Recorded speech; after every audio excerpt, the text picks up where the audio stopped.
Está começando mais um House Podcast, apresentado por Rafael Anchieta. Então estamos começando mais um House Podcast de Joinville para toda a galáxia, o podcast que traz várias informações sobre várias coisas da vida para facilitar o nosso andamento no trabalho, na nossa vida pessoal, no nosso cotidiano, com convidados mais que especiais sempre.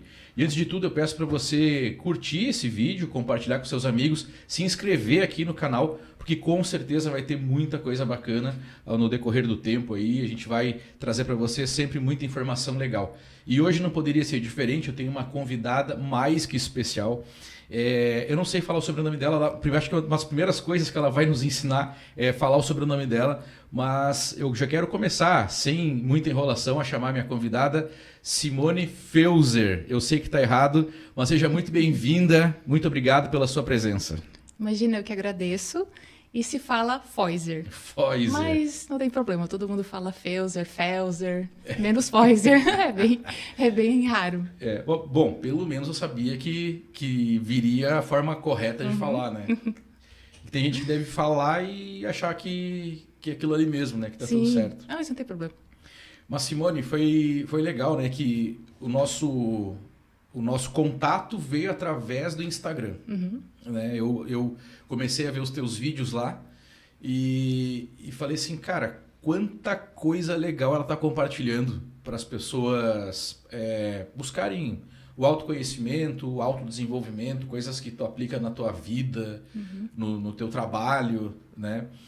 E eu não quero começar o nosso papo com aquele clichê de entrevista, né? Como tudo começou, né?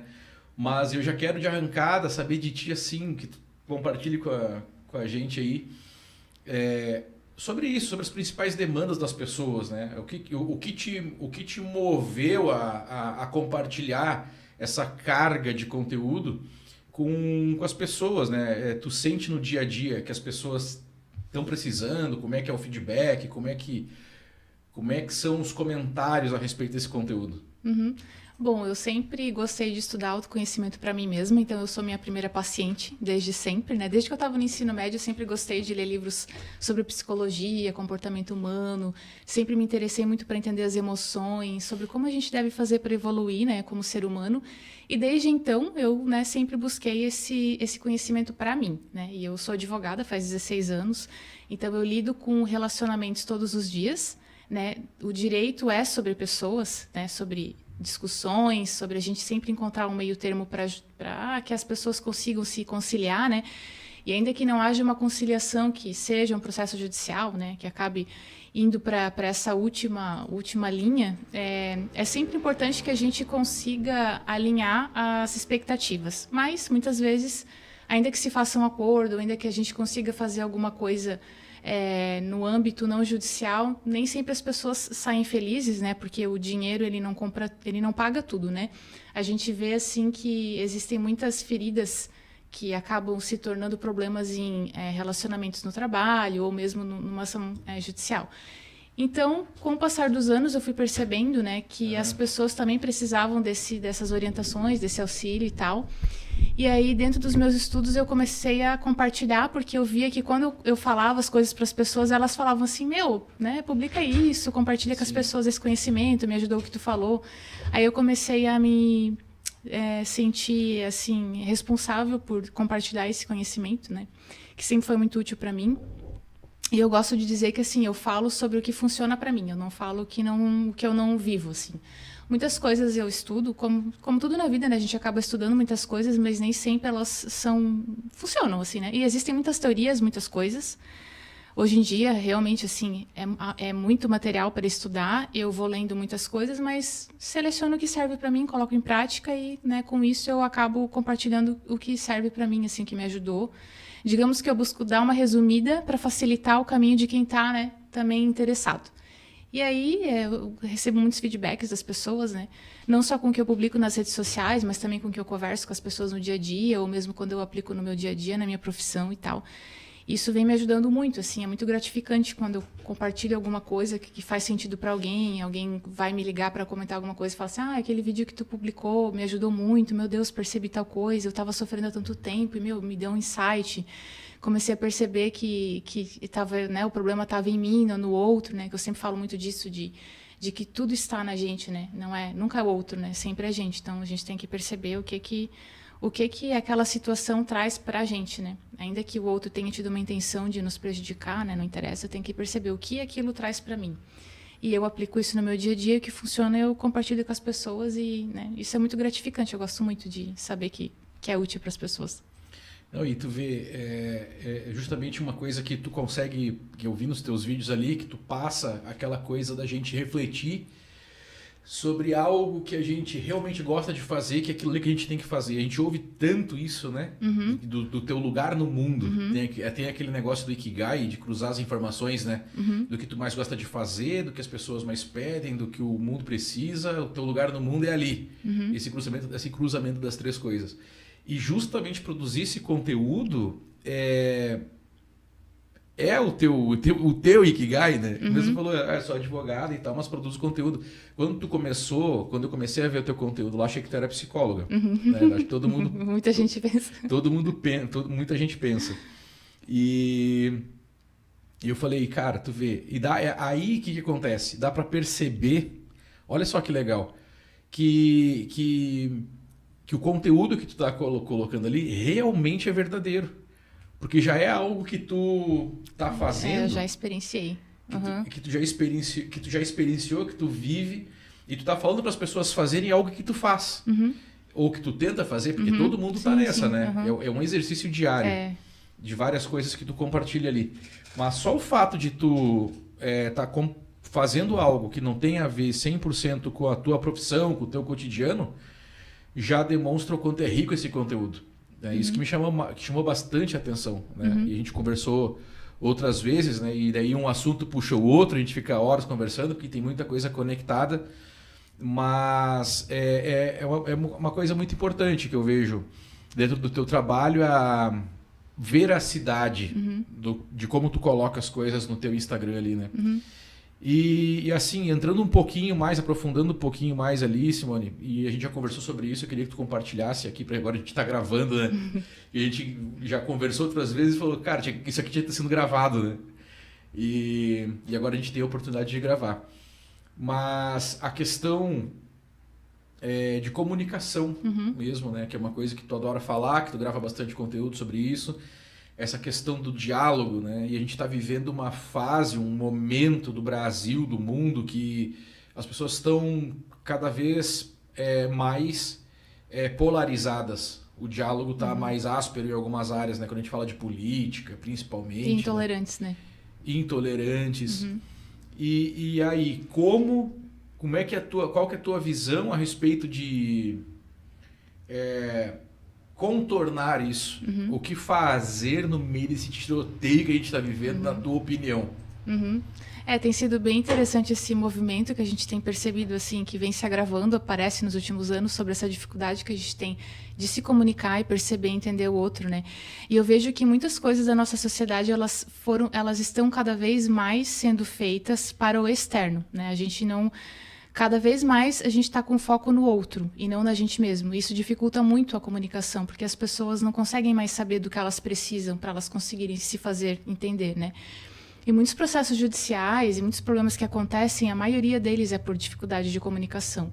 Porque se eu estou cada vez mais sendo incentivada a olhar para fora, a me comparar com o outro, a ficar invejando a vida social dos outros, que é o que as pessoas postam, mas eu tenho dificuldade de me interiorizar e de perceber o que é bom para mim. Então, eu não vou conseguir falar para o outro o que importa.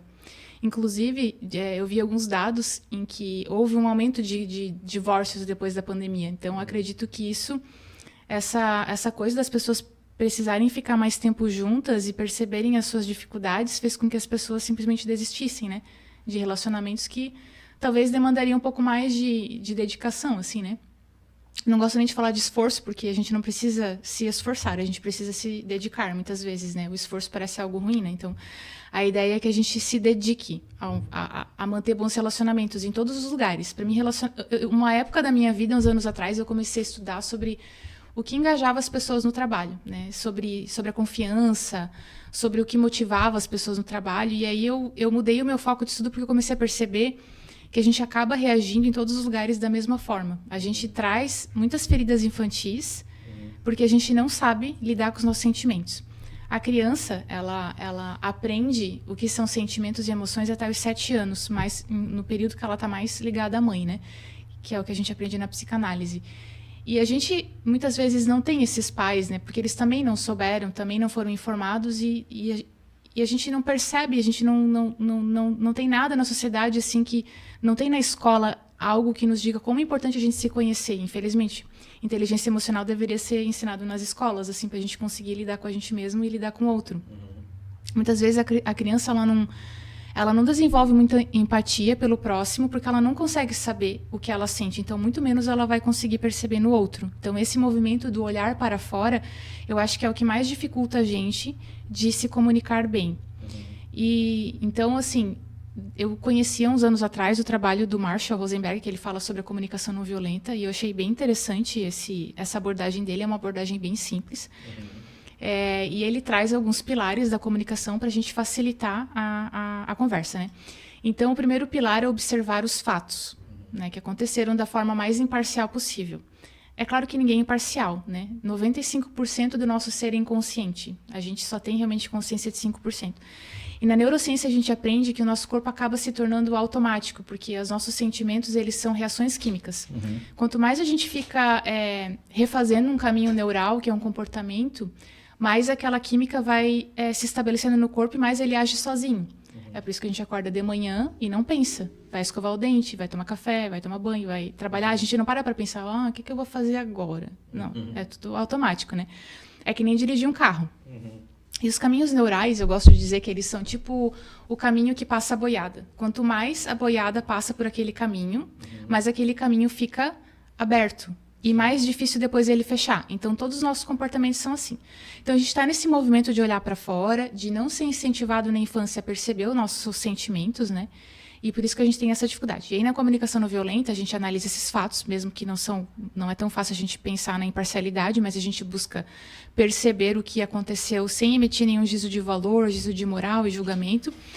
O segundo passo é a gente perceber os nossos sentimentos, que é um passo bem difícil, né? E eu vejo, assim, que das pessoas que eu converso, e até em mim mesma, eu vejo que às vezes é mais difícil a gente conseguir perceber de onde vem aquilo, né?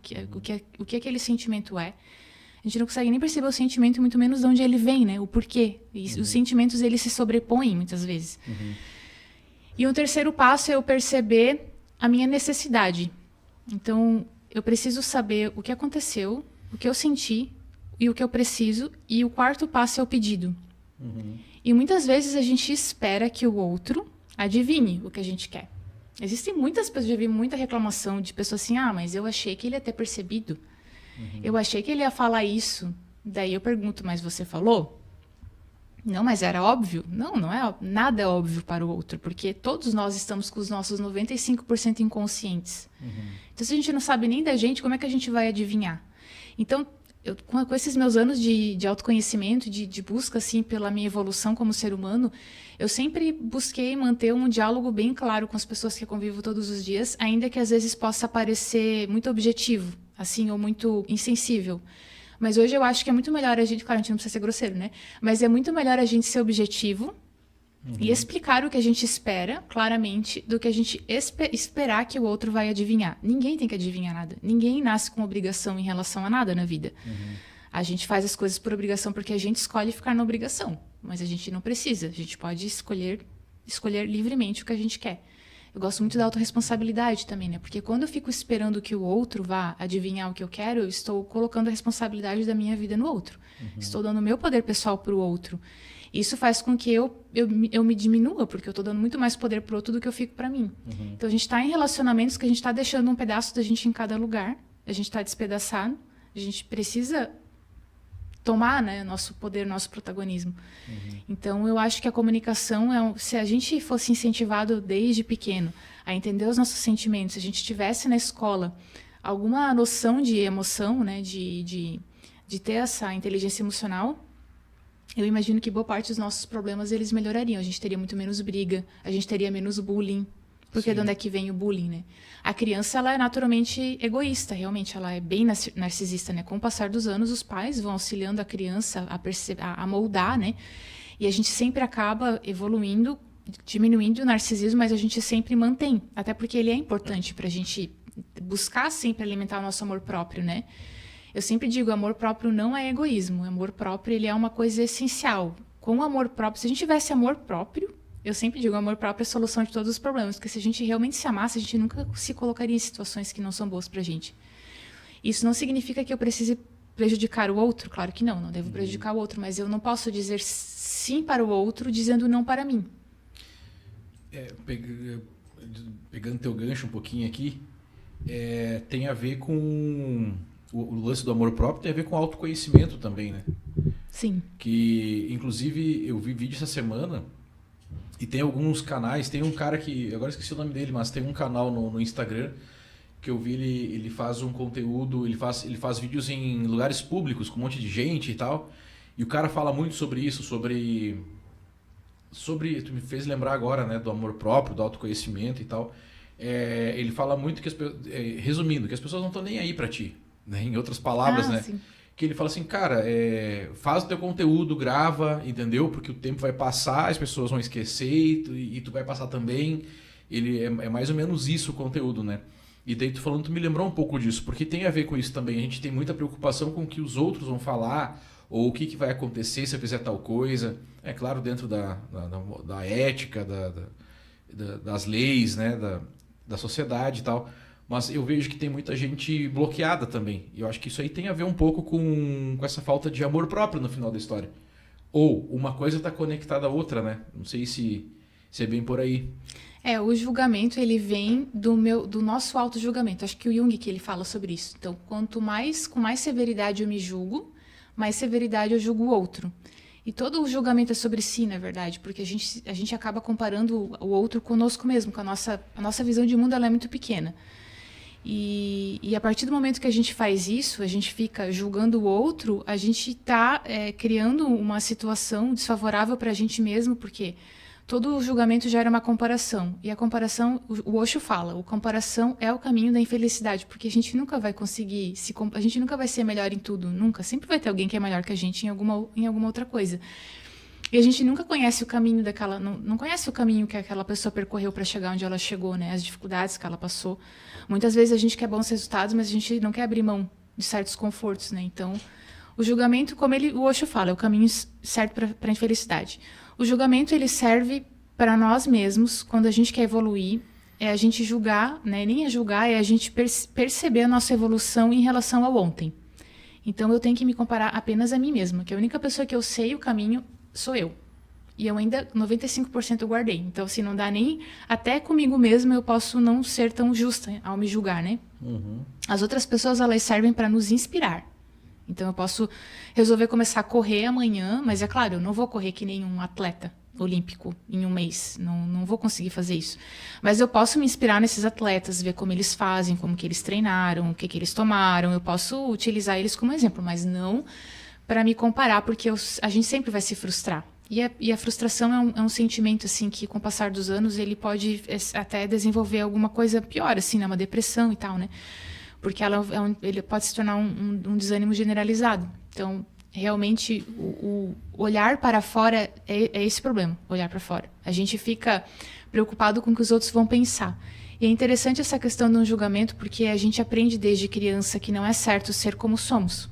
É ali que começa, né? Eu sempre digo, a infância, se as pessoas soubessem o valor que é, especialmente até os 7 primeiros anos, que é quando a gente forma a nossa personalidade, todos nós como sociedade, a gente se esforçaria mais para criar as crianças de um jeito melhor, assim, mais humano, porque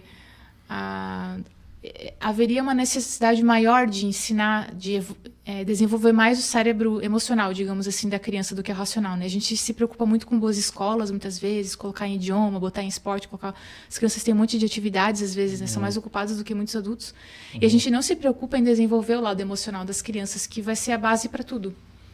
Mas será que o desenvolvimento desse lado emocional, ele também não existe a possibilidade de ter isso dentro do colégio, dentro da educação formal? Será que em outros... Não sei, eu estou te perguntando também porque talvez tu tenha essa informação. Talvez dê para conectar uma coisa na outra, né? E até porque, assim, a gente for ver no Brasil, é público, todo mundo sabe, que o investimento da educação pública ele é muito maior no final, né? Na parte de universidade e tal. E no ensino básico, ali, nas séries iniciais, ali, o investimento é menor. E isso é um problema, né? Que daí que gera esse abismo na hora de ingressar numa universidade pública, principalmente, né? Quando a gente fala de dinheiro público. Então, talvez tenha como conectar isso. Não sei se, de repente, tem algum modelo, algum país que seja modelo em relação a isso, ou tu acha que está generalizado? Não, existem alguns países que têm, né, essa matéria, digamos assim, e algumas escolas particulares também têm. Aqui no Brasil eu não tenho certeza, mas existem alguns países que têm. Eu acho que não precisaria ser algo tão complexo. Eu imagino que não seria tão difícil assim implementar, né? Então, eu não sei se existe vontade, né, das pessoas que definem isso, investir nesse conhecimento, né? Porque, assim, queira ou não, isso alimenta muita coisa, né? Alimenta muito consumo. Se a gente pensar, a gente consome muito por falta de autoconhecimento. Porque a partir do momento que eu não me autoconheço, não conheço quem eu sou, eu estou sempre olhando para fora. Eu vou consumir o que estão dizendo que é bom, porque eu estou julgando o outro, porque eu não olho para mim, eu não me conheço, então eu preciso saber o que o outro... Eu fico usando outras referências que não sou eu.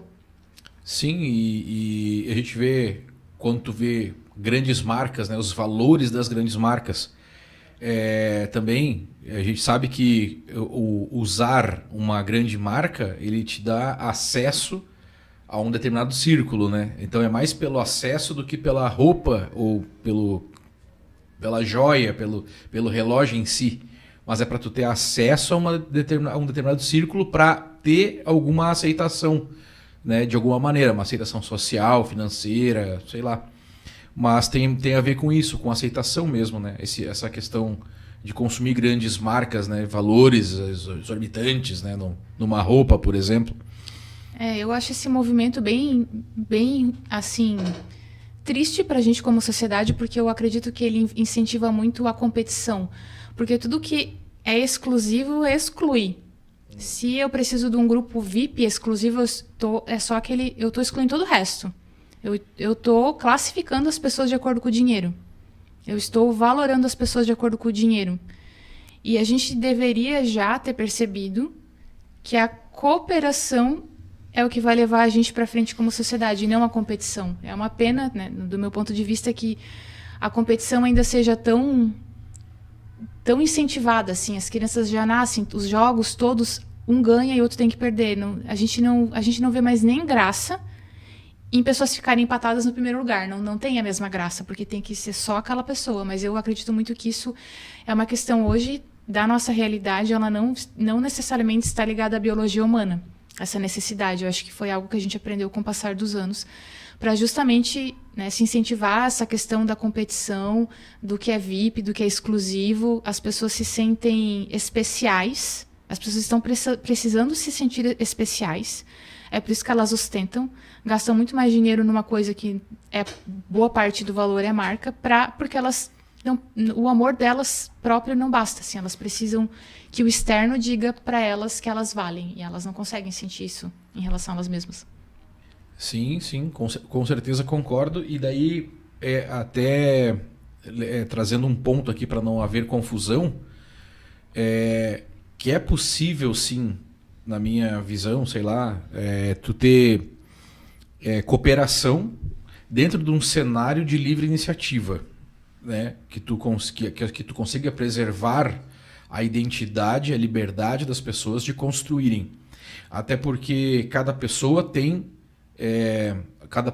a sua própria habilidade, tem, né, a sua forma de desenvolver, a sua criatividade, a sua vocação para determinada coisa, né? Então, essa cooperação entre diferentes, né, e todos tendo a mesma livre iniciativa para se desenvolver, aí nesse sentido a cooperação ela tende a produzir resultados maravilhosos mesmo. Uhum. Né? Diferente de quando a gente está num cenário onde as pessoas elas vivem dentro de uma sociedade de cooperação falsa, fictícia, governamental, né? Que o governo impõe algumas coisas e tal. Né? Não quero aprofundar na política aqui, mas também tem isso, né? Acontece isso, a gente vê isso em outros lugares do mundo, onde as pessoas não têm essa liberdade, né? Dentro de um cenário de, não, peraí, tá todo mundo vivendo igual, porque todo mundo vai ter esse mesmo nível de consumo, esse mesmo nível de acesso, e no final não gera o desenvolvimento, porque as pessoas elas são travadas, né, para desenvolver suas próprias coisas. Então, eu acho que dentro disso que tu está falando, dentro desse cenário de liberdade mesmo, né, de livre iniciativa, é que precisa ser corrigido, né, essas questões precisam ser corrigidas para competir menos e cooperar mais. Aí ia ser muito massa mesmo, ia ser muito legal.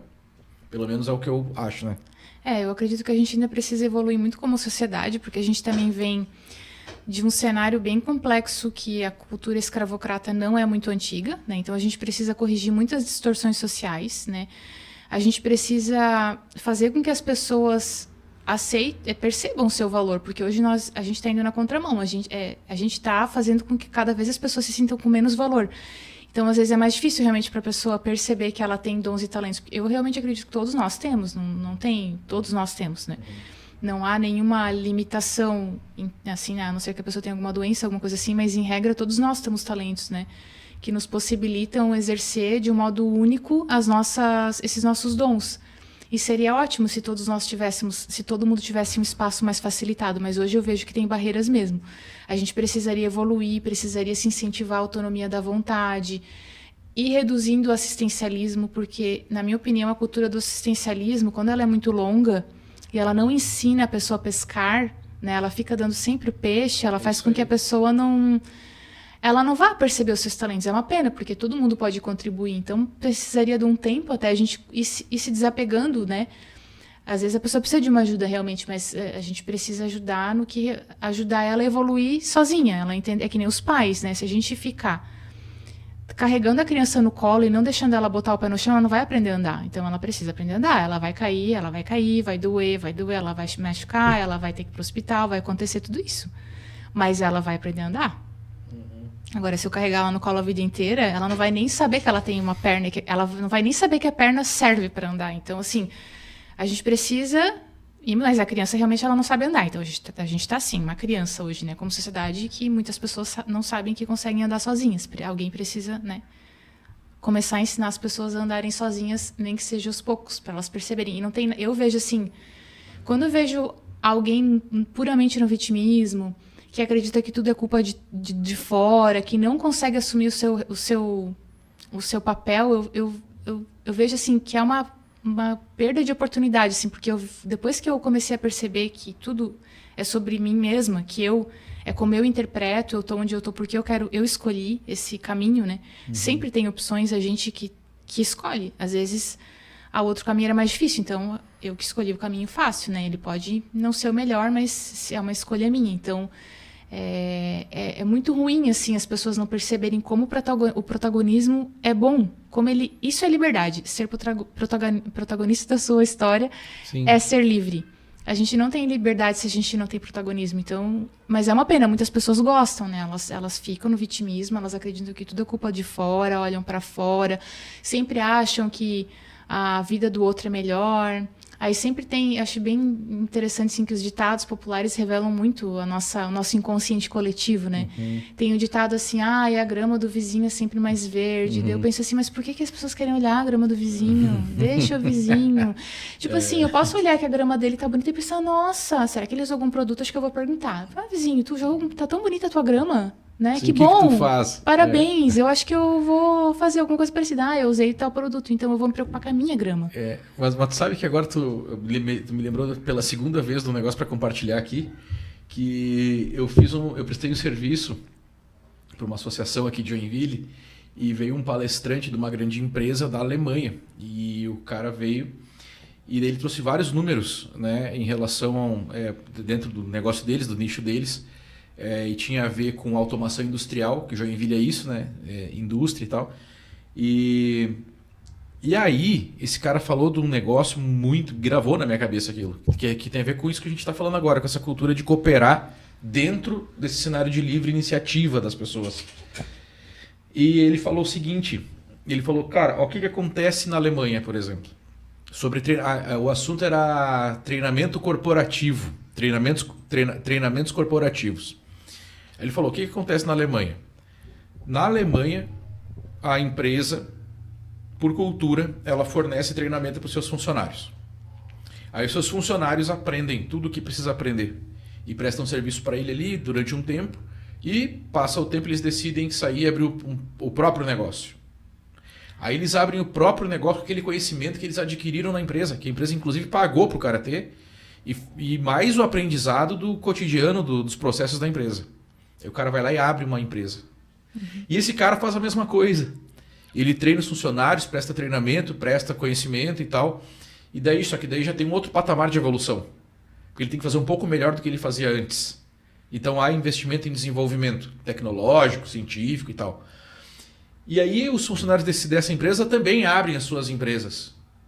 E aí acontece um processo de desenvolvimento tecnológico e de evolução de ciência e de soluções para novas soluções para problemas que surgem e gera um ecossistema, aquilo ali gira uma engrenagem que daí fomenta mercado, tem mais produto no mercado, eles se obrigam a estar melhorando porque está todo mundo melhorando e troca-se informação e vai crescendo e aquilo é uma loucura e por isso que existem hoje países com muito mais desenvolvimento, né?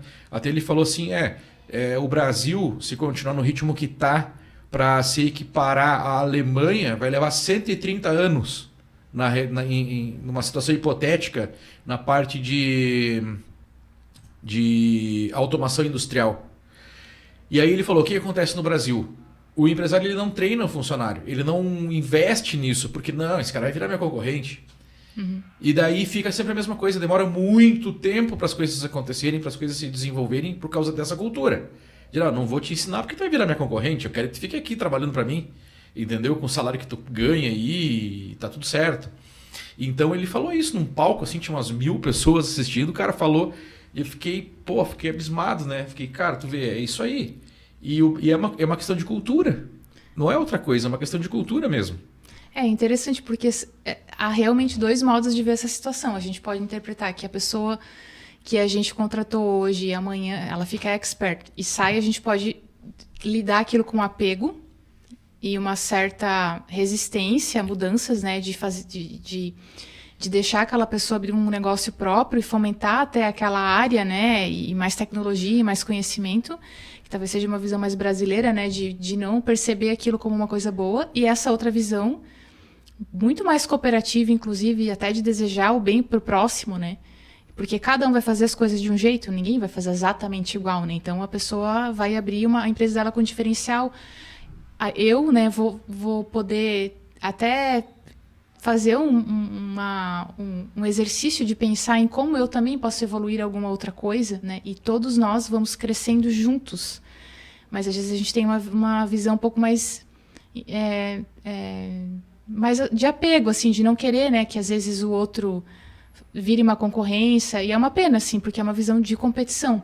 Eu acho que a competição também está muito ligada à insegurança. A gente não é muito ensinado a ser seguro. É raro, né, os nossos pais também são crianças feridas, né, são crianças feridas que foram criadas por crianças feridas que são os nossos avós, né. Já dizia o Renato Russo, né, são crianças como você. Exatamente, são crianças como você, exatamente. Então, é muito raro. Às vezes eu pergunto, né, para as pessoas assim, os teus pais te ensinaram te falaram alguma vez que você é perfeito quando criança? Que você não precisava mudar? Que você deveria se amar? Alguém já foi incentivado a declarar amor para si próprio? A gente, quando casa, promete amor para o outro. Uhum. Mas é muito interessante porque a gente nunca promete para a gente mesmo. Mas a gente promete algo para o outro que a gente não sabe nem se vai... Muito menos para sempre, né? Sei lá, até o final da vida. Não tem nem como garantir isso, porque as pessoas mudam e talvez não seja bom ficar com aquela pessoa a vida inteira. Então, a gente está fazendo uma promessa que a gente sequer... E não tem como prometer uma coisa dessa. Se a gente for pensar, não tem como. As coisas mudam. Hoje, prometo amar hoje. Amanhã, eu não sei. Pode ser que não seja mais o melhor para mim. E eu vou me amar. Então, antes da gente prometer para o outro, a gente não deveria prometer isso para ninguém. A gente deveria só prometer para a gente ser fiel a gente mesmo. Se a gente tá num relacionamento, por exemplo, que não é bom, a gente deveria cair fora, né? Mas, enfim, essa coisa do amor próprio, ela é uma coisa complicada, porque a gente não é ensinado desde criança a se amar. Muito pelo contrário, né? A gente é incentivado, a gente é moldado, né? A gente, por essas questões sociais, a gente acredita que o que a sociedade espera é o certo. Então, por exemplo, a criança, ela não quer abraçar uma pessoa. Os pais mandam ela abraçar a pessoa. Por quê? Por que os pais mandam abraçar? A sociedade falou, mas a gente desrespeita a criança em prol de uma norma social que muda. Todas as normas sociais vão mudando com o passar dos anos, né? Hoje, o que é elegante, o que é educado, não era exatamente o que era 200 anos atrás e não vai ser a mesma coisa que 200 anos para frente. Então, as coisas vão mudando. Então, a gente vai ensinando para a criança que ela não é certa como ela é. A gente manda a criança sorrir se ela não quer sorrir. Ela manda cumprimentar se ela não quer cumprimentar. Manda brincar com aquele coleguinha que ela não gosta, mas vai brincar, vai ficar aqui. Então, assim, a gente ensina a criança a mentir, fala que gostou do presente. É verdade. Tanto que dentro da linguagem corporal, eu li um livro sobre isso que dizia que a parte do corpo que mais revela o que a gente percebe, o que a gente sente, na verdade, de verdade, assim, que é mais automático, que revela a emoção verdadeira, são as pernas. Porque desde criança a gente aprende a mentir com o rosto.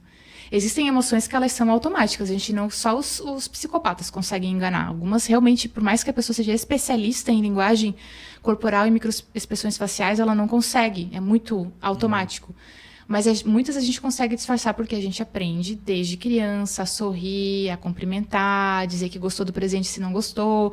A gente fala pra criança que ela não é pra ela ser honesta. É verdade. Então, se aí, assim, for analisar isso aí mesmo. Como que a gente vai se amar desse jeito? Mas aí eu te pergunto, também tem uma outra coisa acontecendo, é outro fenômeno, né? Que é dado também, tá na internet isso aí, que um percentual grande hoje de adolescentes nos Estados Unidos, inclusive esse dado, 80 e poucos % dos adolescentes na faixa de 17, 18 anos, estão indo acompanhados dos pais na primeira entrevista de emprego. Isso acontece no Brasil também. E acontece no Brasil também, né? Então, isso aí já não conflita um pouco com essa informação do deixar a criança fazer o que bem entender? Será que ela não cresce meio nesse cenário de que sempre vai ter o pai e a mãe por perto para proteger? Eu acho que a gente está é uma opinião minha, né? Assim, do que eu vejo. Eu acredito que a gente tem uma geração de jovens agora, de pais que se sentiram muito culpados, assim, porque trabalharam muito, né? Não buscaram. Eu sempre, assim, acho muito interessante a visão do Buda sobre o caminho do meio, né? Com o passar dos anos eu fui percebendo como isso é uma coisa difícil. Porque, assim, a gente, como sociedade, a gente vem de extremos, a gente vem de pais que há um tempo atrás eram muito regime militar, não queriam saber a opinião da criança, tinha que fazer, não era para perguntar, era para comer tudo, não era para questionar nada. E aí agora a gente vai para outro extremo. A gente sempre está tentando, né, se encaixar no caminho do meio. Indo pro extremo de pais que podem ser muito super protetores, e eu acredito que boa parte dessa necessidade de super proteger a criança também é um medo de como a nossa sociedade está hoje, mas isso. Também por um pouco de culpa, assim. Por assim, não querer que a criança tenha as mesmas feridas, né? Eu sofri, não tive uma boa escola, eu vou dar a melhor escola, então para isso eu vou trabalhar em 3 empregos. E aí o pai e a mãe não deu o seu tempo, que na verdade, e não é só o tempo, é a presença, que é o que a gente fala em mindfulness, né? Que é estar presente, totalmente presente para a criança. E na verdade é isso que interessa, especialmente no primeiro setênio, né? Que é a primeira infância, é estar presente, é dar amor, a criança ela tem que se sentir segura. Uma criança que tem pais presentes, não precisa ficar o dia inteiro com a criança assim, né? Mas que tem pais que estão presentes, acompanhando, que fazem os deveres da escola, que perguntam como foi, que incentiva a criança a falar sobre o que ela está sentindo, ela vai se sentir mais segura, ela vai amadurecer. Agora é que nem a situação que a gente falou antes da criança que não... Se eu não deixo a criança descer no chão e se virar, resolver os problemas delas, né, dentro do possível sozinha, né, eu vou criar uma criança que sempre vai achar que vai ter alguém para resolver os problemas dela. E tem outro problema que é dizer o não. Também já vi pesquisas que dizem que os pais hoje, eles eles estão, né, dessa geração mais jovem, assim, que está indo para o mercado de trabalho agora, 14, 15 anos, eles estão tão feridos e têm tanto medo de não serem amados que eles têm medo de dizer não porque eles não querem se sentir rejeitados pelos filhos. Então, a gente já vem de uma ferida de carência emocional muito grande dos pais. Então, eles fazem de tudo para não ter o desamor dos filhos. Então, eles não dizem não, têm medo de dizer não, não querem desagradar. Isso é uma questão realmente da pessoa que não quer, que não quer ficar sozinha, que tem medo de ser rejeitada. É uma ferida emocional, assim, né? Então, a gente acaba criando filhos que têm mais dificuldade de lidar com frustração, né? E daí os pais não querem que os filhos sofram, mas o sofrimento faz parte da vida. Inclusive, o próprio estresse, ele ajuda a gente a construir resiliência, se ele é um estresse que não é crônico, né? Que é um estresse mais variável. São... E como tu falou, são vários casos aí de extremos, né? Ou uma coisa muito extrema para um lado, uma extrema para o outro, mas no final da história a gente vê que o problema é grande, né? Eu sempre digo, essa semana, não sei se tu viu que viralizou um vídeo de uma menina brigando com a mãe no shopping porque queria um celular. Eu vi. O do iPhone 15 lá, a história, né? E daí até comentei lá, todo mundo detonando, né? Que faria isso, que faria aquilo com a guria e tal, não sei o que lá, né? Surrava, batia, fazia, não sei o que lá. É o nossa primeira reação, né? É uma marmanja daquela, fazendo aquele baita escândalo, né? Dá um chacoalhão na guria e tal. Mas eu até comentei lá, é culpa da mãe. Isso é culpa da mãe.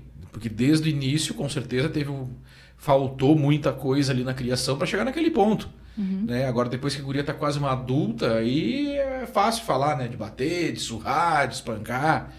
Mas as próprias pessoas ali, isso me chamou a atenção.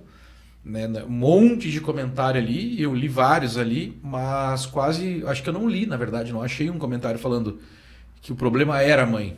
Né? Todo mundo, eu vi muito comentário defendendo a mãe no sentido de, a mãe batalhadora, a mãe né, que se esforça para a filha ter as coisas e tal, não sei o que no meu tempo eu me virava, que no meu tempo não sei o que lá, os comentários das pessoas.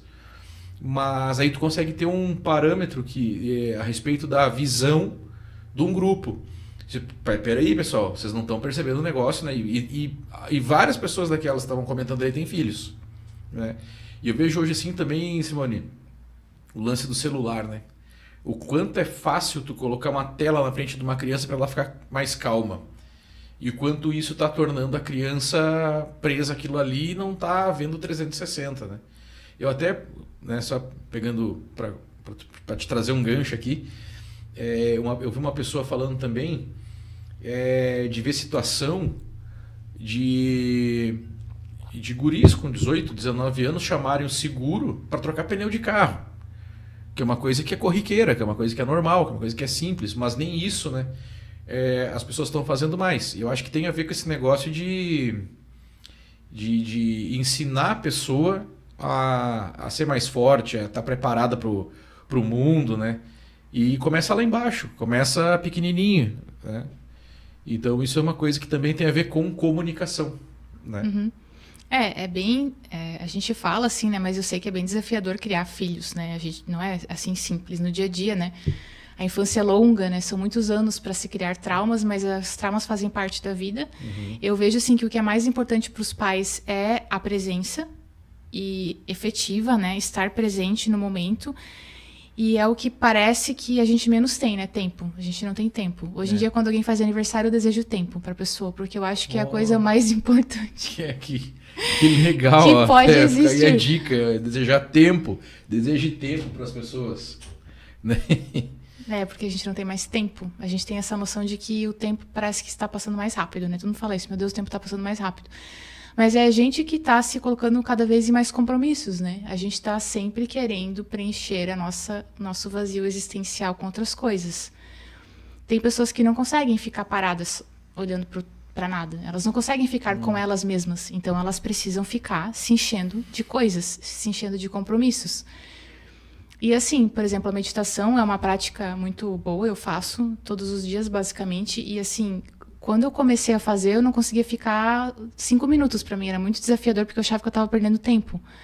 Hoje eu poderia ficar, assim, horas, assim, porque eu acho tão bom que realmente eu estou no momento comigo mesma. E é um momento de muitos insights, é um momento de paz, é um momento que realmente a gente está na presença. E um ponto importante em relação às crianças, que eu sempre gosto de dizer, a gente como adulto acha que a gente tem que educar as crianças. Mas na verdade as crianças são seres que têm muito mais a ensinar, às vezes, do que propriamente aprender. As crianças hoje quase são os únicos seres na face da Terra que vivem o presente. Elas não julgam e elas não se importam com o externo como a gente se importa. É a gente que ensina as crianças. Então, elas estão sempre mostrando as nossas feridas infantis, por isso que é difícil criar filhos, né? Mas elas têm muita sabedoria, especialmente em relação a isso, viver o presente. A gente ou está apegado ao futuro, remoendo algum ressentimento, ou a gente está preocupado, ansioso com o futuro. É difícil estar no presente. Quando eu busco sempre me perceber, né? No que eu estou pensando. E é muito difícil eu estar no momento presente, realmente. Por exemplo, às vezes eu estou lavando louça, eu não estou pensando em lavar louça. Na verdade, mindfulness é isso. Né? É estar em meditação em qualquer momento. Eu não preciso parar e sentar para meditar. Eu posso estar lavando a louça e pensando exatamente no que eu estou fazendo, que é lavar a louça. Mas a gente está pensando em várias coisas. E a gente fica assim, distraído, e a gente cria os filhos assim, né? De forma distraída, pensando no futuro. Aí dá um celular porque a gente está preocupado, porque trabalhou o dia inteiro, porque vai dar um problema no trabalho amanhã e tem que acordar cedo, aquela correria. E a gente não... A gente pode ter a correria, mas a gente pode viver o presente sempre, né? E com os filhos, eu acho que esse é um grande desafio para a gente como sociedade hoje, porque a gente é sempre incentivado a estar acelerado ou estar remoendo ressentimentos. E não dá para tirar da conversa aqui uma questão de reorganização social, né? Que daí entra toda essa questão da conquista das mulheres, desse debate sobre machismo, sobre qual que é o lugar do homem e da mulher na sociedade, aquela coisa toda. E sim, a mulher conquistou um espaço, ela trabalha, ela tem a vida dela, ela tem independência. E acaba que um casal, né, hoje a gente né, tem amigos que fazem isso. E é normal, é natural. A criança desde muito pequenininha lá numa creche. E ela acaba crescendo num cenário ali e disso aí que tu está falando mesmo, né, de afastamento do contato com os pais ali. E quando os pais tem aquele momento que eles trabalharam a semana toda, aquela correria, aquela loucura, eles precisam relaxar, precisam descansar, aí estão com o filho, celular. Aí então o casal tá ali, entre amigos, fazendo alguma coisa, e a criança tá com o tablet na mão, tá com o celular na mão. Então eu vejo que cada vez menos, né, se a gente não tomar esse cuidado, as crianças estão tendo contato com os pais. Então isso para mim também tu falou agora há pouco, né, que isso é o mais importante, é ter esse contato com a família, né? E como conciliar isso? É desafiador, sem tu cair naquela questão, né? De falar, não, homem é para isso, mulher é para aquilo, né? Cada um no seu quadrado e tal. Eu acho que é possível conciliar tudo, né, Simone? Eu acho que a gente tá que são muitos problemas né, sobre isso, né? A gente está muito cansado porque a gente trabalha muito, mas muitas vezes não é esse o problema. O problema é que nós fazemos coisas que nós não queremos fazer, né? As pesquisas sobre engajamento no trabalho, tempo de contrato de trabalho, turnover. Assim, muitas pesquisas falam assim, tá aumentando cada vez mais a quantidade de pessoas que se dizem infelizes no trabalho. E será que o problema é o trabalho também? Né? Ou será que a gente não está disposto a estar presente? Eu posso fazer qualquer trabalho, eu posso me entregar para aquele trabalho. Por mais que eu não esteja feliz, se eu estou ali é porque fui eu que escolhi. Eu escolhi estar num trabalho que não me agrada. Mas eu posso fazer o máximo para dar o melhor de mim ali. E fazer aquele momento ser bom. A partir do momento que eu me entrego, faço as coisas com amor e dedicação, tudo à nossa volta começa a mudar. A gente transforma as pessoas quando a gente começa a se transformar. Então, a gente tem que fazer o que dá para fazer. Então, se hoje a nossa escolha é essa, de estar num trabalho que não é talvez tão interessante, a gente pode fazer o melhor, a gente vai chegar em casa melhor. E a gente pode plantar essa semente na nossa família. A gente pode estar cansado, mas a gente pode não. Agora eu estou com meu filho, eu vou dar o meu melhor. Eu vou fazer esse alimento agora, esse jantar, eu vou fazer ele com todo o amor que eu puder. Então, a gente pode transformar, não precisa esperar, assim. Pequenos momentos. A gente não precisa esperar mudar para o emprego dos sonhos para eu conseguir ser feliz. Entendi. É uma boa dica, né? É aquela coisa de, cara, tu tá ali, esteja ali, de verdade, né? E tu sabe que outra questão também que um tempo atrás estava refletindo sobre a palavra procrastinação. Tem a ver com o que tu falou ali me lembrou, né? Uma teoria meio que minha, assim. E eu queria compartilhar contigo que eu já analisando algumas questões de procrastinar. Algumas pessoas, eu vejo muito treinamento, né? Para como evitar procrastinação, né? E tem a ver com organização do tempo, tem a ver com a pessoa ter uma agenda, ter um cronograma, né? Ver os horários e tal. Aí eu fiquei pensando, né? Em alguns casos, sim. Em alguns casos, eu acredito que a pessoa procrastina até se ela conseguir se reorganizar, ela consegue passar por isso, né? Por essa barreira. Mas eu, analisando, Simone, eu vejo que algumas pessoas procrastinam porque é pesado para elas estar fazendo aquilo ali, porque elas estão completamente no lugar errado. Uhum. Então tem alguns casos que a solução para procrastinação é mudar de tarefa, mudar de trabalho. É sair da onde está, né? Daquela zona de conforto. Eu não sei se tu concorda comigo, mas quando eu vejo muito essa coisa do treinamento, né, para tu evitar a procrastinação, acabar com a procrastinação. Eu digo, tem alguns casos que tu vai estar arranjando método para te violentar e doer menos. Né? Então, cara, a solução não é ficar fazendo curso aí, é tu mudar de área, tu arrumar outra profissão, ter outra atividade. E eu acabei percebendo isso porque no dia a dia mesmo, no cotidiano, nos lugares que tu vai, tu vê que tem a pessoa meio amarrada, ali meio, né, tá ali meio sem vontade, tá? Aí tu fala assim, pô, olha só que atendimento ruim, que nessa pessoa, não sei o que lá. Mas às vezes é porque ela tá no lugar errado mesmo e tá ali porque precisa, sei lá por qual motivo, né? Por falta de autoconhecimento, por falta de amor próprio, por falta de um monte de coisa que a gente tá falando aqui agora, né? Quanto mais a pessoa procrastina, mais ela realmente pode estar no lugar errado, né? Ou também uma escolha dela não ser grata ali por aquela situação que ela tem. Eu já tive momentos na minha vida há mais anos atrás, assim, que eu fui bem rígida comigo mesma, assim, de criar uma agenda, de fazer tudo naquele dia. Tem uns aplicativos, assim, que eu não posso nem ver na minha frente, que é de tarefas, assim, que tu tem que clicar no dia. Daí eu colocava academia de manhã, café da manhã, meu Deus, aí o primeiro dia eu já não fazia, daí aquilo me dava uma frustração tão grande, aí eu larguei tudo. Hoje em dia eu não... Eu gosto muito da linha do Osho, né? E ele fala, assim, sobre a gente fazer agora o que nos traz felicidade agora, não que criar coisas para... Assim, se a pessoa se sente feliz fazendo isso, ok. É que para mim realmente me deixava muito frustrada, porque eu ficava criando, e também isso é uma repetição da minha infância, assim, né? Eu também percebi isso com o passar do tempo, assim, de querer me envolver em muitas coisas e concluir tudo. Por exemplo, eu começava a ler um livro, eu não queria não ler. Eu começava, para mim, eu tinha que ler até o final. Até que uma vez eu li uma reportagem sobre isso, que dizia que isso era uma besteira, que se tu não gosta do livro, não é para tu terminar de ler ele. Então, desiste, não é o momento, Sim, talvez, né? Mudo de livro. Eu pensei assim, meu Deus, que besta, porque eu tô lendo esse livro que eu nem gosto. Eu ficava meses me enrolando, procrastinando para terminar o livro. Sim. Justamente porque não era o que eu queria fazer. Sim. Então, eu comecei a me libertar dessas amarras. Eu vejo assim também. Tem o outro lado da questão de pessoas que organizam o seu tempo, que daí tem um outro método que eu vi também, porque o que acontece?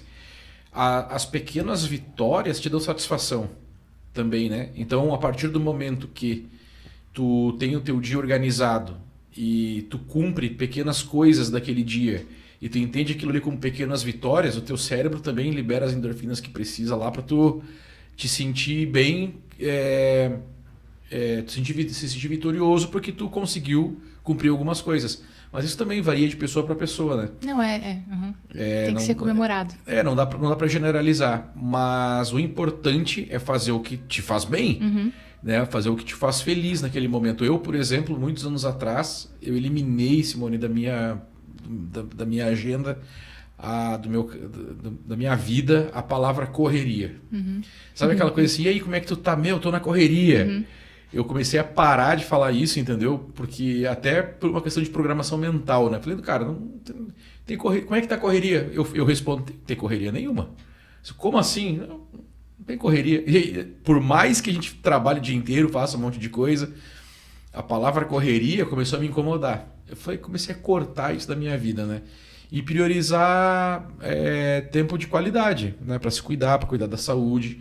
Até porque, assim, eu estou preparando o curso de marketing digital e o início do curso é justamente isso, é tu ter energia e disposição, porque a pessoa quer fazer uma transição de carreira, quer trabalhar com alguma coisa nova e ela tem que conhecer, tem que trabalhar na busca daquele conhecimento ali. Se tu não tá dormindo bem, se alimentando direito, praticando uma atividade física, isso vai atrasar a tua chance vai diminuir a tua chance de sucesso. E é outra coisa que também é negligenciada em alguns casos, né? Não dá para generalizar nunca, né? Mas essa questão de tu focar e priorizar o teu tempo na tua saúde, para algumas pessoas isso é besteira. Não, eu não tenho tempo para isso, eu não tenho tempo para academia, eu não tenho tempo para aquilo, no almoço eu como qualquer coisa rapidinho, né? E daí o boleto chega, uma hora a conta chega. Então eu estou tentando trabalhar também com essas pessoas que estão buscando a questão de trabalhar com marketing digital, que é trabalhar na frente de um computador, tá ali vendo na frente de uma tela a maior parte do tempo. Isso desgasta também, fisicamente, psicologicamente, tu tá ali. Então tem que tomar muito cuidado com essa questão de priorizar. Como tu falou, se eu pudesse ficava horas, né, fazendo meditação. E para muitas pessoas isso é supérfluo, é uma coisa, né, é luxo, é uma coisa para depois. Se sobrar tempo eu faço. E tem que ser o contrário. Pelo menos no meu ponto de vista, né, no que a gente vê também em pesquisas, todo mundo fala. E no meu resultado pessoal também, Simone. Sabe que eu tenho feito isso para mim, principalmente o início da manhã ali, a primeira metade da manhã, é para ir para academia, para caminhar, para me alimentar direito, para, entendeu, ouvir alguma música legal, fazer alguma coisa para cuidar da minha saúde. Eu tenho uma amiga que uma vez foi no médico e aí o médico falou assim, olha, né, você, não lembro o que ela tinha de problema físico, e aí ele falou assim, você precisa fazer atividade física? Daí ela falou assim, mas eu não tenho tempo. Daí ele falou assim, lá no cemitério é que estão as pessoas que não têm tempo. E é verdade, assim, o tempo é escolha. Cara, tudo é escolha. tudo A gente que escolhe. Se a gente quer se alimentar mal, é uma escolha. Agora, é importante olhar na raiz, né? O porquê que estamos fazendo isso. Pode ser muitas coisas. Às vezes pode ser uma repetição do padrão da infância. Por exemplo, a epigenética, que a gente estuda em neurociência, ela demonstra que 50% dos nossos genes emocionais vêm dos nossos pais. Então, a gente já tem certas predisposições. Conhecendo, isso é uma informação muito valiosa, porque conhecendo a nossa família, a gente já consegue mais ou menos perceber tendências que a gente tem e a gente pode já prevenir, né? Não que a gente vai desenvolver essas doenças, né? Ou problemas, ou até habilidades, né? Então, por exemplo, pais que são músicos, por exemplo, os filhos podem nascer com uma maior habilidade musical, né? Ou pais obesos podem também gerar crianças que são mais tendenciosas a desenvolver a obesidade. Então, a gente pode, né? Hoje a gente tem já esse conhecimento. Vale a pena a gente cuidar, né? E tudo é escolha, né? Cabe a gente querer olhar ou não. Porque muitas das nossas repetições que são ruins, né? Hábitos ruins, eles vêm de movimentos infantis, né? De traumas infantis. E às vezes não é tão fácil, em princípio, olhar, né, para isso. Às vezes as pessoas preferem não mexer na ferida. Mas eu sempre digo, a gente às vezes acha que curar uma ferida dói. Não, as pessoas falam assim, não, nessa idade não muda mais, mas não tem. Tudo bem, o caminho neural ele é mais fortalecido com o passar dos anos, né? Então, realmente, pode ser que, né, a pessoa precise de uma maior dedicação.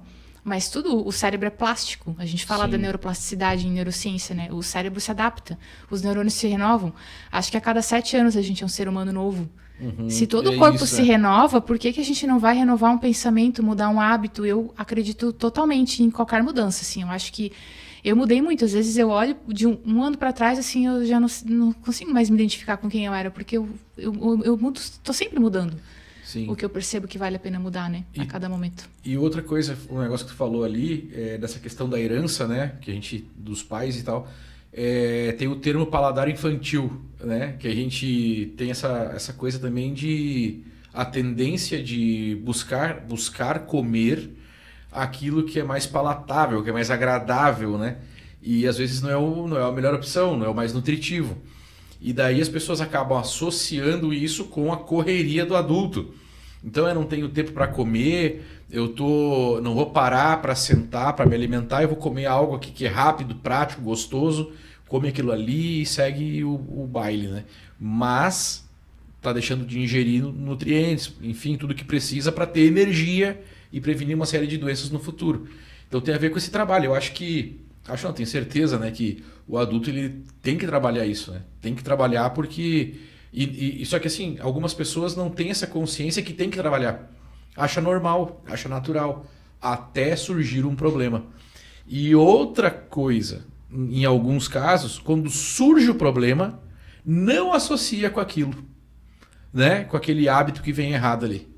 Porque também tem essa cultura do remédio, né? Então a pessoa tem um problema, remédio.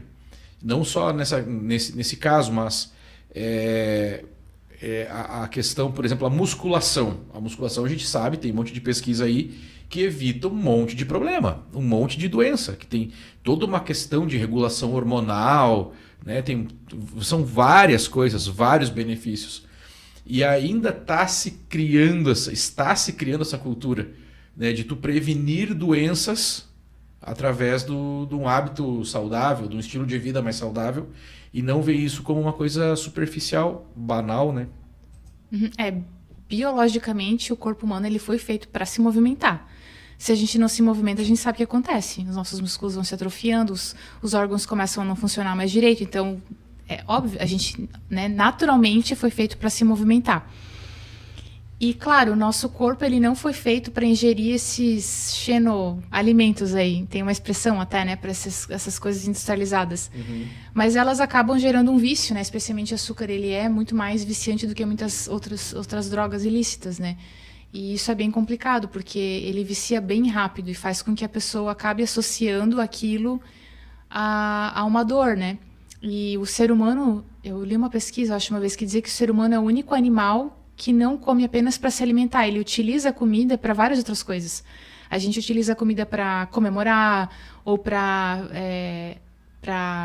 cuidar de uma desilusão, ou para uma alegria, né? Os animais não, eles comem para se alimentar, para sobreviver, assim, né? Não para. Então a nossa ligação com a comida ela é bem complexa. E ela pode vir de muitas, pode ter muitas raízes, né? Esses problemas podem ter muitas raízes. Eu acredito muito nas causas emocionais, né? Eu acredito que os problemas com a comida elas tem muita relação com a nossa infância, com as feridas emocionais e como a gente lida com os problemas. E com a nossa dificuldade em lidar com as emoções, né? Existem já muitos estudos que falam disso, assim, sobre que a gente precisa curar a nossa mente. Inclusive, tem muitas pessoas que fazem cirurgia bariátrica, por exemplo, e elas voltam a engordar, elas não conseguem parar de comer. Sim. Então, a questão é mental, é emocional, né? Não necessariamente pode ser mental e emocional. Eu, por exemplo, vou te contar uma novidade aqui, tá? Eu tô há mais de 80 dias, 80 dias arredondando aí, sem açúcar. E foi uma coisa assim, eu não forcei, eu não decidi, vou parar de comer açúcar. Eu vinha num ritmo ali, né, dramático, de comer muito açúcar todos os dias. E sabendo que faz mal, né? E mesmo indo para academia, mesmo comendo outras refeições e tal, o açúcar estava ali muito, muito, muito presente na minha comida e eu estava me sentindo mal. Um belo dia, não sei o que foi, eu até brinco com a galera, né? Foi espiritual, porque eu simplesmente decidi não comer açúcar. Simplesmente decidi não comer chocolate, doce de leite, leite condensado, tudo que é gostoso. Torta, bolo, rapadura, paçoquinha, essas coisas de festa junina, que eu comia fora da época da festa junina. Simplesmente, Simone, eu não sei, apagou da minha cabeça do dia pra noite, assim, ó. Eu fui no supermercado, olhei tudo lá, eu fui pra comprar a besteirada do dia, né, pra comer à noite ali. Cara, não vou comprar nada, não sei, nada me agradou ali. Voltei pra casa, no outro dia acordei e parecia que eu tava diferente. E assim faz 80 dias. E aí eu vi um vídeo esses dias de um médico explicando as reações do nosso organismo, que vai mudando no nosso organismo nas primeiras semanas, no primeiro mês, e eu tô sentindo tudo o que esse cara tá falando. E é incrível, assim, ó, que ainda, dentro de um ano eu vou sentir coisas ainda mudando dentro do meu organismo, dentro do meu cérebro, pelo fato de não estar ingerindo açúcar como eu ingeria. E vai levar um ano. Eu vou sentir efeito por um ano. Eu até falei esses dias com um amigo meu, eu falei, cara, eu tô me sentindo um X-Men, assim, porque eu tô me sentindo mais lúcido, parece. A minha cabeça tá tudo mais esclarecido, eu não sei te explicar. Mas é um sentimento muito louco, assim, não é só o fato de perder peso que eu eliminei nessa brincadeira aí, eu eliminei 6 quilos já. Nos primeiros 70 dias eu eliminei 6 quilos. E continuo eliminando e ganhando massa muscular. Mas muito além dessa questão do controle de peso, eu tô sentindo a minha agilidade, minha forma de pensar, sabe? Tá tudo diferente assim. E aí surge outra questão, né? Não adianta eu recomendar isso para as pessoas. Eu até falo assim, cara, não vou te falar para de comer açúcar, porque eu não vou saber como te falar como. Tá, como? Eu não sei, cara, não sei. É uma coisa que partiu de mim, mas o que eu posso falar, compartilhar é esse resultado, né? Que está sendo bem louco mesmo, uma experiência. Não digo que nunca mais vou comer açúcar na minha vida, mas por enquanto tô conseguindo manter, assim, tá indo bem. Acho que foi uma iluminação que tu teve, porque Olha, não é fácil largar do açúcar, né? Eu, graças a Deus, assim, como a nossa infância lá em casa, assim, não foi muito abastada, a gente nunca teve muito acesso, mas a minha mãe, acho que ainda que a gente tivesse, a minha mãe não... Nem meu pai e minha mãe, eles nunca gostaram, assim, de doce, então a gente nunca tinha em casa, assim, era muito raro. A gente comia quando tinha festinha, ou do vizinho, mas era bem... Então, assim, ainda bem que foi assim, sinceramente, assim, eu agradeço, assim, os meus pais todos os dias, por isso e por tudo, né? Mas eu não tenho assim, esse vício. Eu gosto até de comer, mas não como muito.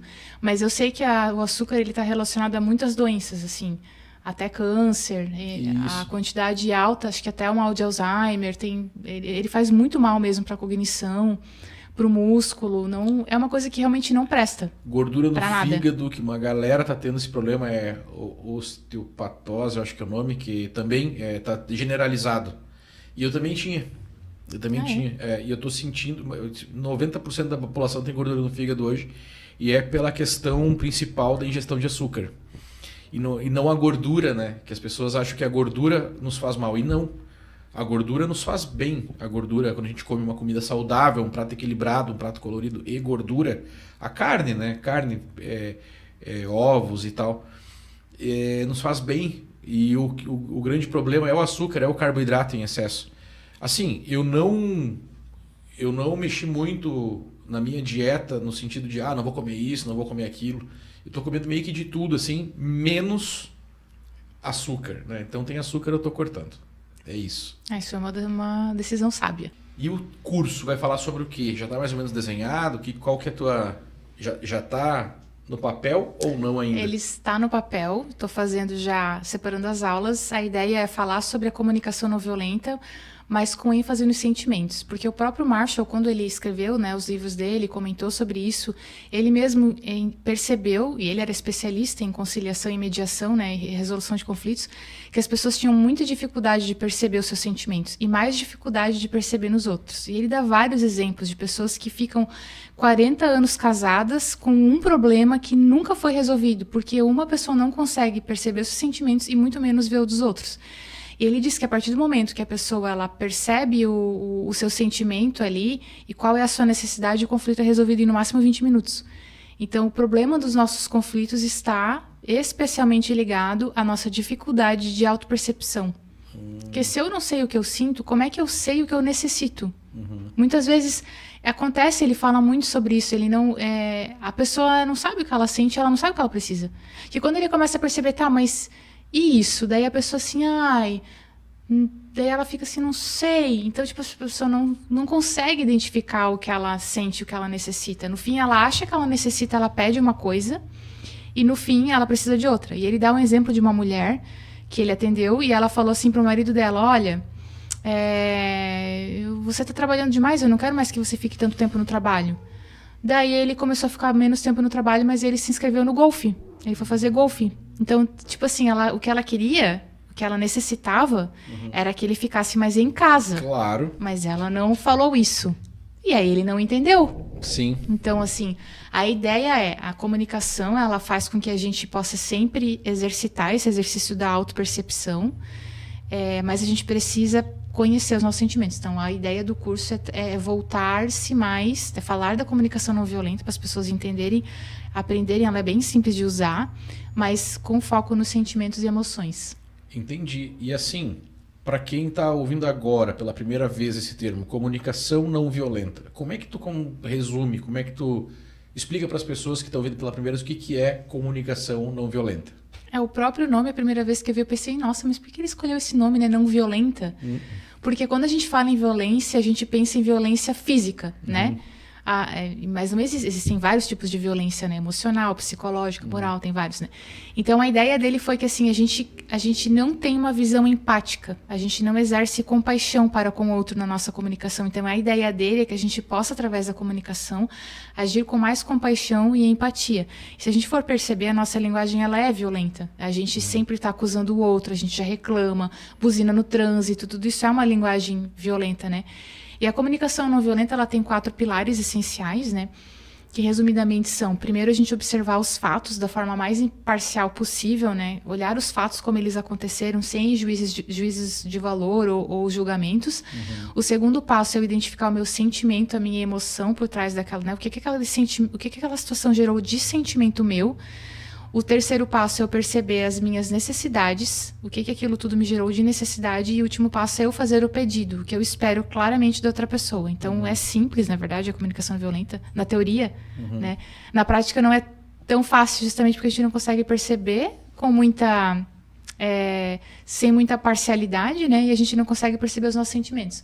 Mas dá para aplicar no dia a dia, mesmo sabendo só esses 4 pilares, a gente já consegue ter uma ideia e utilizar no nosso dia a dia. Então, a ideia vai ser falar da comunicação não violenta com bastante exemplos para a gente conseguir entender melhor e conseguir, por meio da comunicação com o outro, buscar a nossa própria autopercepção em relação especialmente aos nossos sentimentos. Então, essa é a ideia da comunicação não violenta e do curso que futuramente vai sair. Sim, Pois é, eu já tinha ouvido falar do termo comunicação não violenta. E em algumas vezes, eu lendo algumas coisas, eu pensei, às vezes, inclusive, dá para ter uma percepção também de comunicação não violenta para mim, inclusive. Para quem está comunicando. É não violenta para todo mundo, na verdade, né? Sim, é para todo mundo. Porque daí tu consegue criar um ambiente. E foi bem interessante que tu falou no início, por que esse nome? Meio que confunde, né? Eu já vi pessoas passarem meio que o olho assim, não dá muita atenção, porque, isso não é pra mim, né? Que eu não sou violento, né? E às vezes não tem a ver com isso, tem a ver com a gente analisar questões culturais mesmo, que a gente vive aquilo todos os dias. Mas eu queria aproveitar também, que a gente está chegando na reta final aqui do nosso bate-papo, e perguntar para ti a respeito do teu Instagram, que foi o nosso elo de conexão aí, né? Dos teus vídeos, que tu produz vários vídeos bacanas lá também. Queria que tu falasse do teu Instagram, do objetivo dos teus vídeos lá, como é que tá sendo a recepção das pessoas, o que tu sente, né, produzindo esse conteúdo, e falasse um pouquinho desse teu trabalho de produção de vídeo lá. Não faz tanto tempo assim que eu comecei a produzir esses vídeos no Instagram. Eu comecei mais até por incentivo das pessoas, né?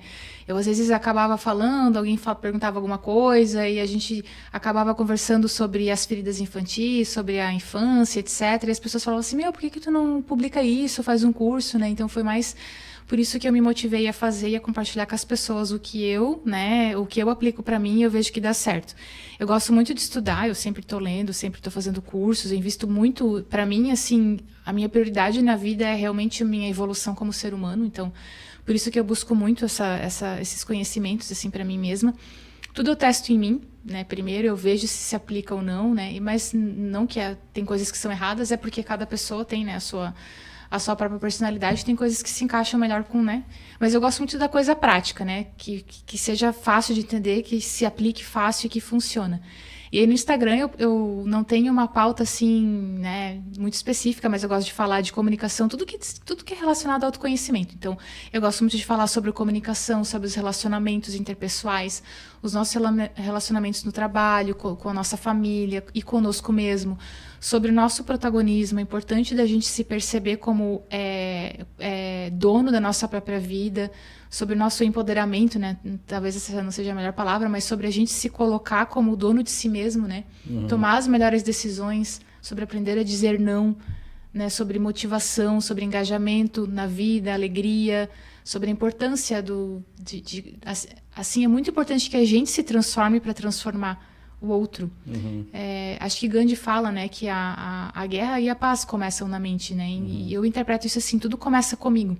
Então eu tenho que ser a mudança que eu quero no mundo. Então, ainda que eu não vá mudar o mundo inteiro, mas se eu mudar a mim, eu sempre vou conseguir mudar um pouco as pessoas que estão ao meu redor. Então eu trago todos esses pensamentos, são coisas que eu estudo, coisas que eu percebo, né, com que eu vivo. Então essa é a ideia. E como é que a galera que está nos ouvindo te encontra lá no Instagram? Eu vou colocar na tela aqui, mas fala também, convida as pessoas para chegarem lá. O meu Instagram é SimoneFeuser_. E acho que é isso. Eu comecei falando Simone Feuser, porque daí, né, a galera grava melhor. É porque Feuser deve escrever F-O-I, né? É como eu falei aqui, ó, Feuser, né? Para encontrar lá. Então é isso, né, Simone? A gente conversou várias vezes sobre vários assuntos e eu te falei que a gente ia gravar em uma hora, a gente vai gravar essa conversa que vai ter que ser gravada. Mas assim, eu vou te falar que já te deixo o convite aqui pra gente fazer outras conversas gravadas aqui, tá? Porque tem outros assuntos pra gente falar também. A gente viaja, né? Em comportamento, cultura, espiritualidade, que também tem a ver. Espiritualidade também faz parte do nosso bem-estar, também faz parte da nossa vida. A gente conversa bastante sobre isso. Talvez a gente bata um papo específico sobre isso um dia aqui no House Podcast, que está começando, é o segundo House Podcast gravado aqui. E só quero te agradecer. Muito obrigado pelo convite, né, de vir até aqui hoje e compartilhar conhecimento, informação, trocar essa ideia com a gente aqui. Muito obrigado. Eu que agradeço e, né, sempre que quiser chamar, a gente está aí para compartilhar nossa vivência aí. Obrigada. Valeu, obrigado. Então, esse foi mais um House Podcast, diretamente do Brasil para toda a galáxia. E até a próxima. Valeu, muito obrigado.